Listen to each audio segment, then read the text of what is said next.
Hi mga madiskarte, panibagong araw, panibagong kandila na naman ang ating magagawa. Sa paggawa ng kandila, ang una ko talagang gagawin ay ihahanda ko muna yung mga kagamitan ko at ilalagay ko sa kanilang pwesto.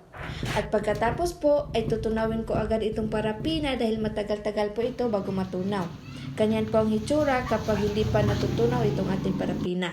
Mga ilang minuto pong paghihintay ay unti-unti na rin natutunaw ang ating parapina at atin itong pagaluin para yung mga buo-buo pang nasa ibabaw ay malulublob sa ilalim at madali lang itong matutunaw.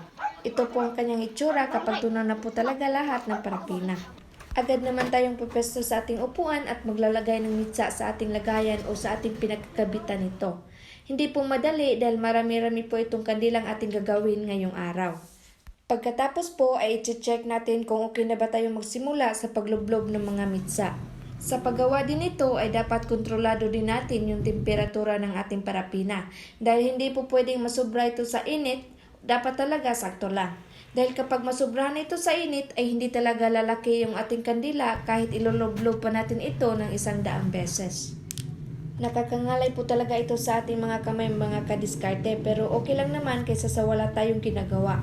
Sa mga nanay o tatay dyan na walang trabaho o hindi pa nakahanap ng trabaho, pwede nyo itong umpisahan. Sipag at tiyaga lang po talaga at meron talaga tayong aanihin sa huli.